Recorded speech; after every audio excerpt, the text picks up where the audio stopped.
Stellen Sie sich vor, Sie brauchen in Zukunft kein Handy mehr, denn Sie kommunizieren über Ihre Kleidung. Zukunftsmusik? Fragezeichen.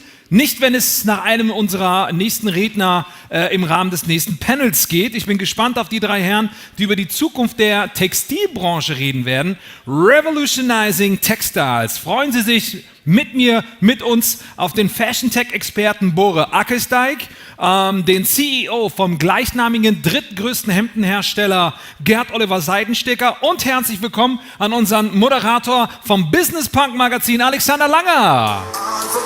Alexander, vielen, vielen lieben Dank, schön, dass ihr da seid. Jetzt guck ich bei dir auch schon direkt. Hast du schon, ist es kommunikative Kleidung, die du schon anhast? Ja, ich bin damit automatisch sehr cool. Ja, das kommt auf jeden Fall rüber. Und die Leute können wieder mitmachen mit Slido. Ja, klar. Ja, bitte haut jederzeit Fragen in Slido. Bitte schön. Toll. Ich freue mich sehr drauf. Und vor allem freue ich mich auch total über die Einladung. Und ich glaube, ich spreche im Namen der ganzen Redaktion. Wir dürfen nämlich hier Medienpartner sein auch heute, was super ist. Ich sehe eine interessante und interessierte Crowd. Sehr schön hier sein zu dürfen. Und vielleicht ein kurzes Wort zu uns. Ich meine, kennt ihr Business Punk, das Magazin? Nein?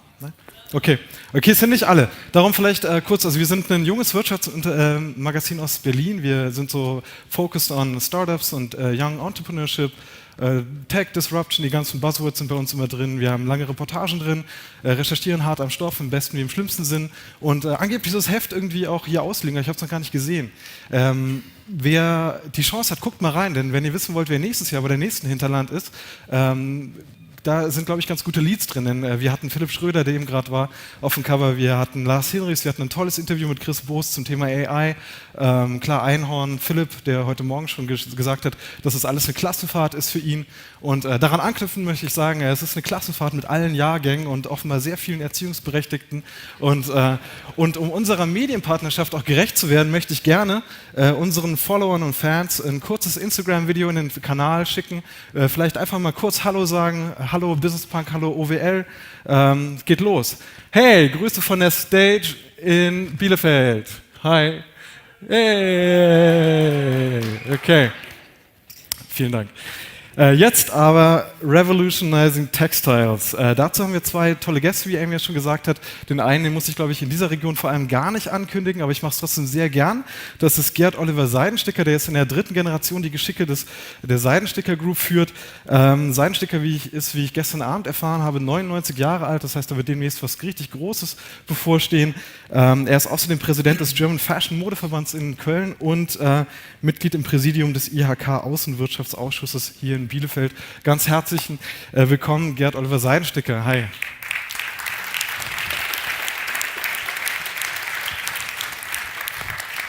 Mein nächster Gast ist Borre Akkersdijk aus den Niederlanden, der Gründer ist des Labels bei Borre. Er beschäftigt sich mit, wie auch schon angekündigt, mit den Textilien der Zukunft. Ein unendlich spannendes Ding, wovon er gleich en Detail erzählen wird. Er war davor bei McKinsey in New York Associate Partner, hat außerdem einen Inkubator gestartet, Start Center, und und ich glaube, das zeigt, wohin die Reise geht, er ist einer der Top 100 Nerds of the Netherlands. Herzlich willkommen, Borre Akkersdijk. And just to make it a tiny bit more challenging for all of us, I think we'll hold this panel in English, so you can put your questions into Slido. Either language should be fine. I think your German is a bit rusty, you said? Yeah, not really there. Not really there. So yeah, it'll be in English, and I think before we start with the discussion between the two of you, we really have to be able to wrap our heads around what you're actually doing. So I would like to ask you to give us a short presentation, a video presentation on your work. Yeah. Maybe we can lead off with that. I think the floor is yours. Yeah, perfect. So, I wanted to skip back a few years because a lot of things have changed in the last 4 years, but it all started a couple of years ago when we said, okay, we want to create textiles, but always the textiles that create a dialogue between people and the textile. Because I think one of the most important things at this moment is that if you see what we think we use the most, is probably that we say it's our telephone.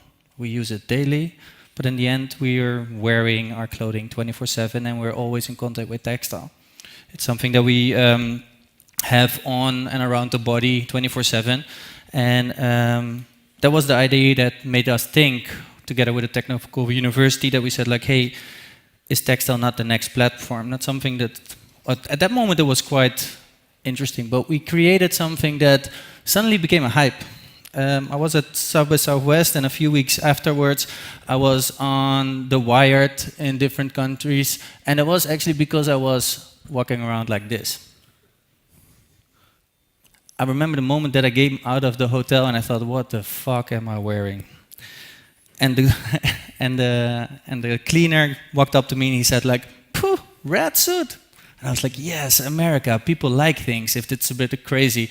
The nice thing was that people were always asking, well, what the fuck are you wearing? Like, and I was like, yeah, it actually contains Wi-Fi and GPS, so you can find me everywhere. And then you can upload your newest song because it was at a showcase festival. And we have an online like jukebox where your songs are presented. I was like, really? It was in there? It's like, yeah, I developed some textiles years back from the mattress industry, and they had a value that was really aesthetical. And but they also had something else. I could lay yarns inside. So I could also lay conducting yarns inside. I can program all the shapes, so I could also program pockets for chips. And that was just a logic. In Dutch we'd say 1, 2, so 1, 2, it just happened. At that point we hit the Vast company and the Wired, and I was not in all the idea to do that. But I have a little video what we did afterwards. On June 4th, 2015, in the Science Park of Amsterdam, an experiment was conducted. The experiment was initiated by Borre in partnership with Distributed and Interactive Systems of CWI.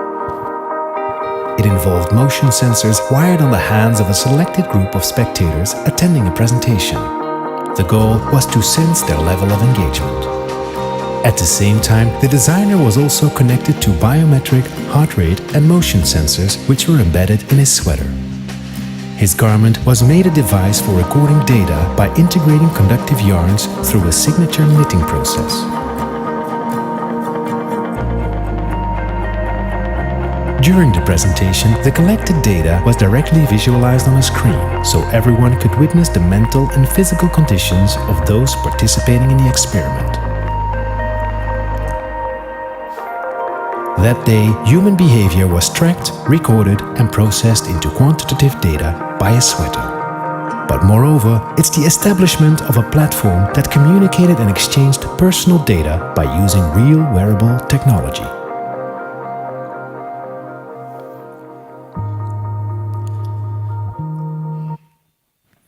So at that point, we didn't really control the machine, so the sweater was a bit too short. But it worked. I thought, hey, this is quite interesting.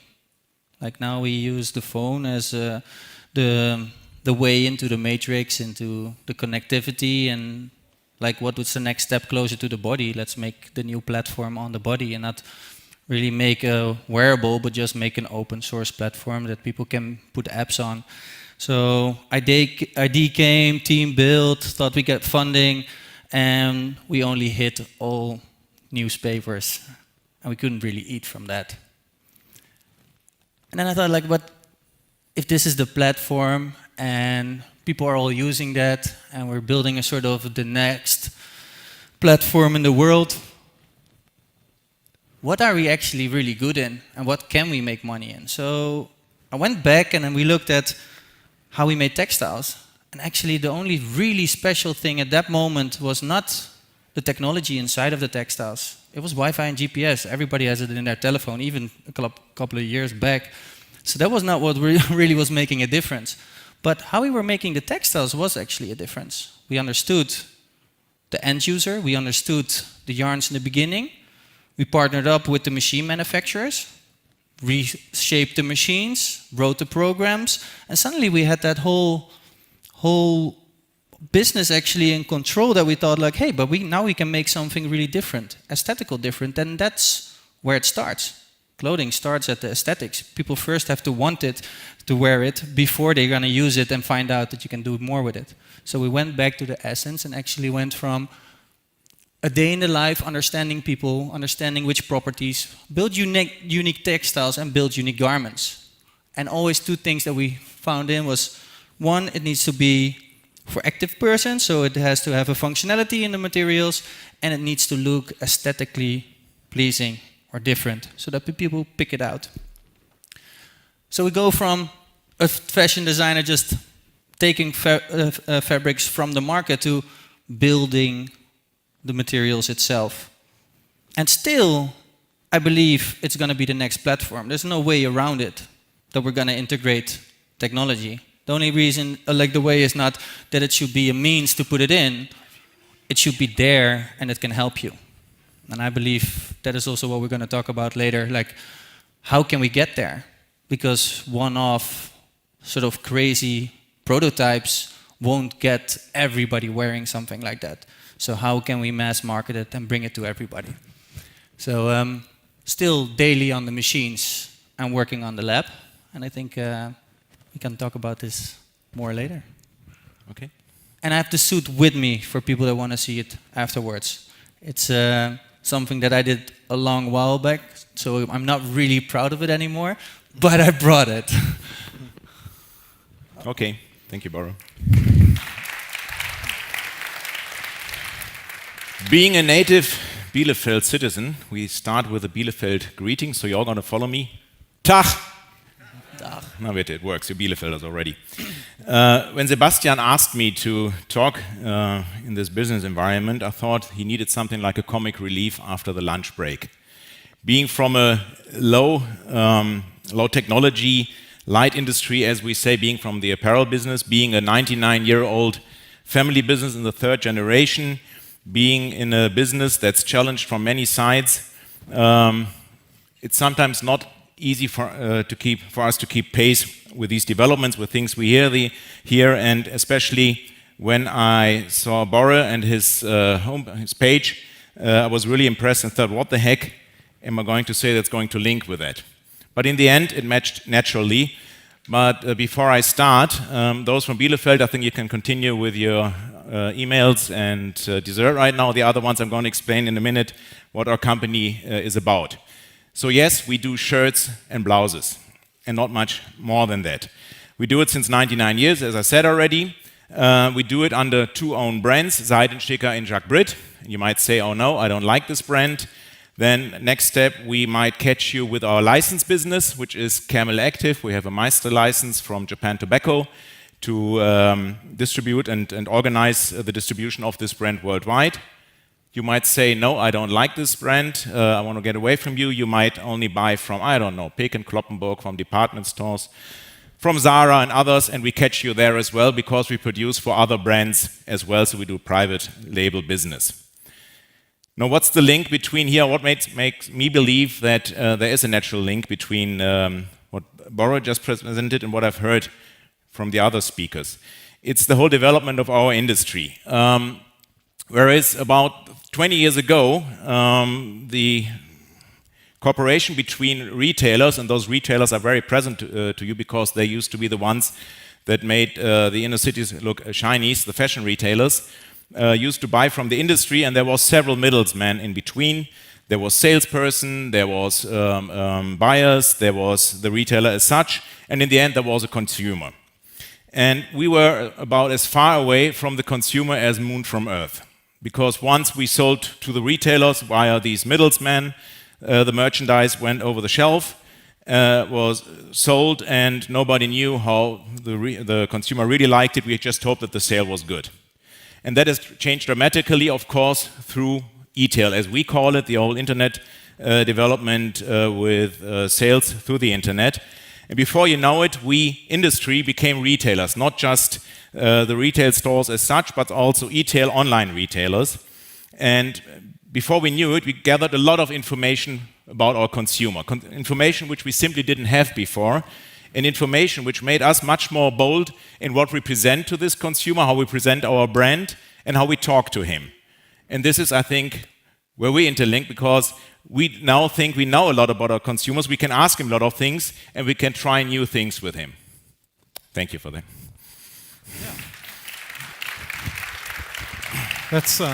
Let's say right on track. What are some of the more innovative things that you're doing right now in order to catch a new consumer?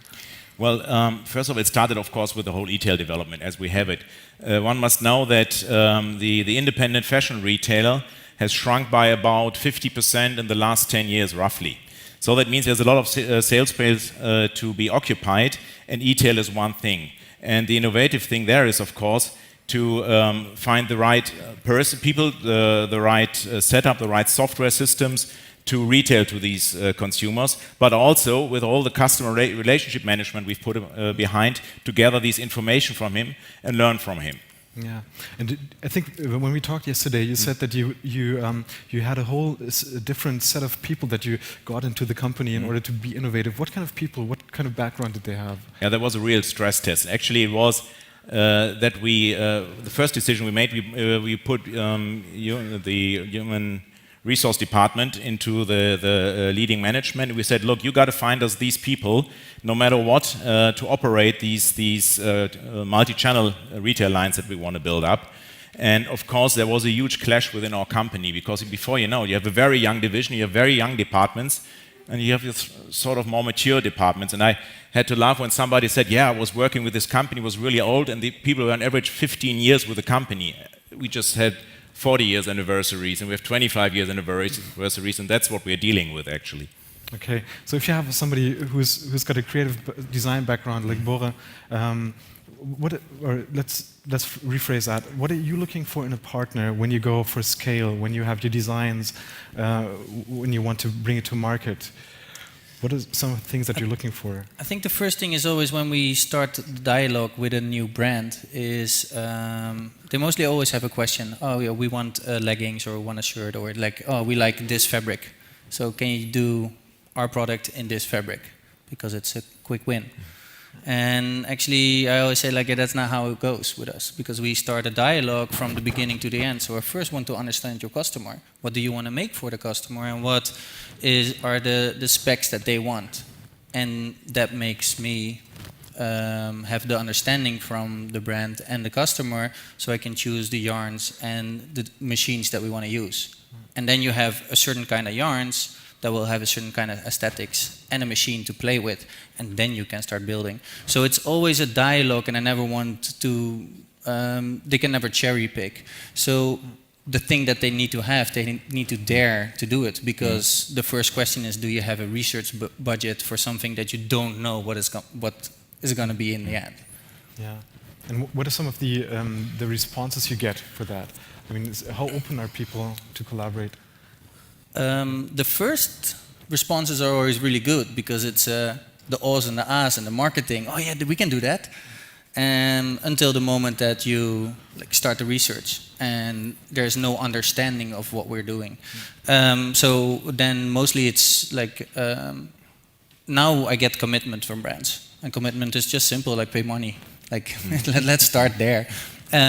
Before I was so enthusiastic that I would start already, and I would always, like in Dutch we say, cut my own fingers, because I was already investing everything and giving everything away. So at this moment I think it's easier to work because we're a few steps further. But I think the things that I sell now is the stories that I started 9 years ago. Okay, right. And if there's, I mean, this is kind of probably a moonshotty sounding product, so to speak. Is there anything that would really interest you to be part of this? Or what kind of future do you see for the textile industry, even in the next 10 years only? Well, of course, what the textile industry badly needs is information, is data about the consumer, is people who are bold enough to try things and say, look, it's going to work. We can mass market it to a certain point. And of course, we need people like Borre to excite us and come up with ideas and say, look, we've tried it, we can do it together. The problem, as I described it, was like in the past, when there was no own retail, no own e-tail, it was very complicated to push it towards the consumer. And nowadays, as we got a lot closer to the consumer, we can push it there and we can try these tests. Yeah. So you, do you still see maybe stores even existing in 10 years for fashion only? It's a really interesting question. I think, yes, there's going to be a fair share of well-managed apparel stores. Yet if you just look up what Zara just came up recently, they said, okay, we got this online shop now where you just chest fit, you just see things and you buy them online, or you can get them sent to the store, whatever. So I think, put it this way, the store that's going to survive is that store that knows how to speed up things like purchasing processes, yet make the consumer stay longer by exciting him in the store and giving him a good reason to stay there, besides any ill-tempered sales assistant who just has a bad day and gives you a hard feeling there. You just mentioned you need more data. You need data, which is interesting because in textile you don't normally come up with or would associate collecting data as much as in maybe techie things. And especially in Germany, we always have this big discussion about data protection. What are some of the things you would say when there's reluctance to share?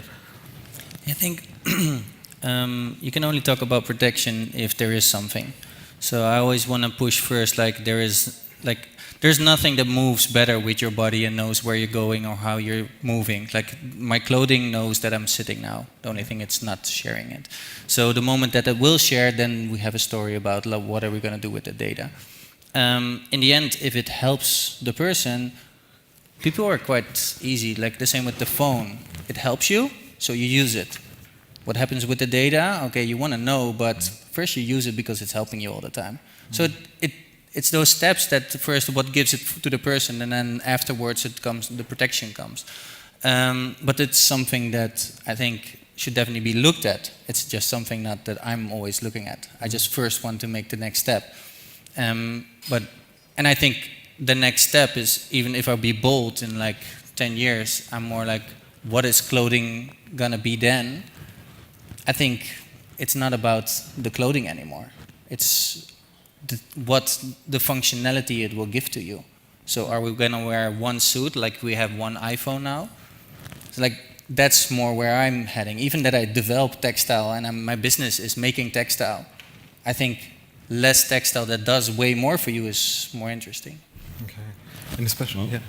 That's a point I would agree to disagree, because on the one hand we are of course at the business of the profits business. We buy and tell and organize half a year to 6, 8 months in advance what you're going to wear then, because that's the lead time we take to produce apparel. That's the interesting part. But on the other hand, we are of course also in the business of a certain vanity. We want to make people look nice. We want to make others love each other in these clothing. And if come to think, if you look at the business of producing computer viruses, the most successful one was named I Love You. And everybody clicked on it. It's the same with clothing. It makes you look better. It gives you a certain comfort level. It surrounds you. It makes the other one like you more. And that's what we believe in. And behind that, we also believe in a strong brand, because that puts the envelope around anything. Yeah, I'm just afraid that my pants will make me want to work out when I don't want to. So that's all the fear I have. Here's an interesting question, actually. Could there be any textiles combined with KI, showing motion, temperature regulation, etc.? That's from the crowd. Do you have anything? I mean, is there going to be interaction with that? For sure, yeah. Already there is a lot of integration. The only thing is now technology was built for boxes. So it was in a box, protected from water, and that was the huge leap that we're like making now. But the technology is coming towards the body, and I think looking at especially the healthcare programs from Philips, that's one of the biggest at the moment that we're talking to, is they want to take healthcare that is from the just big industry towards the private homes, and then the first step is if you want to bring it to the people, it needs to be tactile. So yes, the focus is there. Okay, and here's a question for you. Could you imagine collaborating with Sonnen to do the what you saw? Probably let's rephrase that a little. I'd love to do that, but I don't think that the market is mature enough yet, because it takes a strong marketing to put these two ideas of creating energy for whatever have you together with clothing or apparel.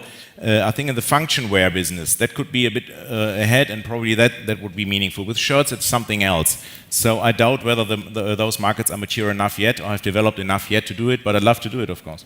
Is there anything that you do with function wear? Is there any leg? It's very limited, actually. Very limited. Yeah, but I think that's also the first step. So, like, it's not.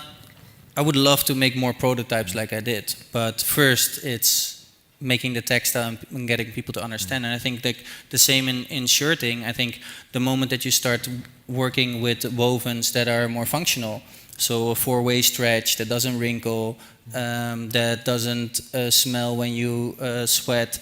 All these things are steps that are actually to make in already the technology of the textile before you put technology in that communicates what you're doing. I think that's the first step. So make it more functional already, so that it's not only aesthetics, but that you have a function, and that's more into sportswear. And I think you see that happening.